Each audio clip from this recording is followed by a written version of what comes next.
খাগড়াছড়ি, হবিগঞ্জ, নোয়াখালী এইসব বন্যা দুর্গত এলাকায় অনেকে পর্যাপ্ত পরিমাণে পানি পাচ্ছে না, কেউ খাবার পাচ্ছে না, অনেকে আশ্রয়হীন হয়ে পড়েছে। তো আমরা যে যেখান থেকে পারি সবাই সহযোগিতা হাত বাড়িয়ে দিই। আর সবচেয়ে বড় কথা হচ্ছে মানুষ মানুষের জন্য। আমরা যদি নিজে থেকে নিজের দেশের মানুষকে ভালোবাসতে না পারি, না আসতে পারি, তাদের পাশে প্রতিরোধে দাঁড়াতে না পারি, তাহলে আমাদের মনুষ্যত্বটা হারিয়ে যাবে।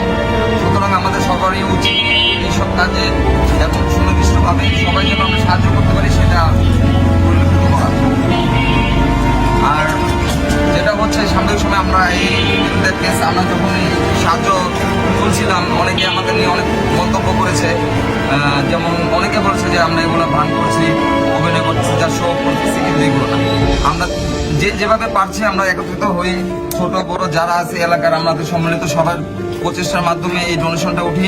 বন্যা দুর্গতদের মাঝে কিছুটা হলেও যদি তাদেরকে একটু সাহায্য করতে যায়, ভালো অনেক কিছু কিছুক্ষণ আগে একটা মেয়ে যাচ্ছিল এখান থেকে, কিছুক্ষণ আগে একটা মেয়ে যাচ্ছিল, সেই মেয়েটা কি বললো, বক্কর চক্কর বাদ দেন।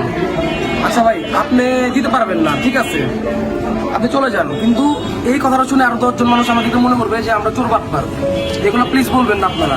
আর আপনারা এলাকায় যারা আছেন, তোমার এলাকার অনেক বাড়ানোর আমাদের মনে করেন কি ওরা বলতে নাই ভাই, এলাকার অনেক বাড়ানোর ছেঁচলা ওনাদের কাছে যাওয়ার পরে আমাদেরকে সরাসরি বলছে যে আপনার ভাইয়া তোমাদের অন্য কারোর কাছে দিন দেন, ঠিক আছে, কিন্তু আমাদের ভাইয়া যে আমরা কি এই টাকা নিয়ে মেরে খেয়ে বলবো না, এটা না।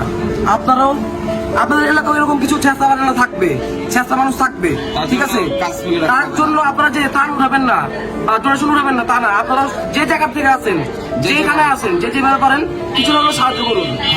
মানুষ কথা বলবে, যে মানুষগুলো কথা বলবে সেগুলো হচ্ছে আপনাদের মতন মানুষ না, সেগুলো সেন্টিমেন্ট মাইন্ড, সেগুলো মাইন্ডসেট আপনার অন্য ধরনের, আর আমাদের মাইন্ডসেট আপনাদের মতন হবে।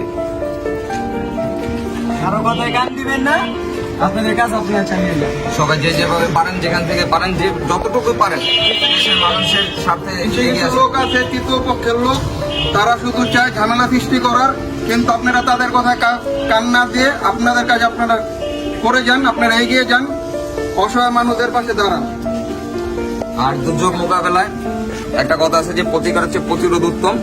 আমরা আশা করি এই দুর্যোগ খুব তাড়াতাড়ি কেটে যাবে, এই সংকট তাড়াতাড়ি কেটে যাবে, আমাদের সোনার বাংলা আবার সোনার বাংলায় পরিণত হবে।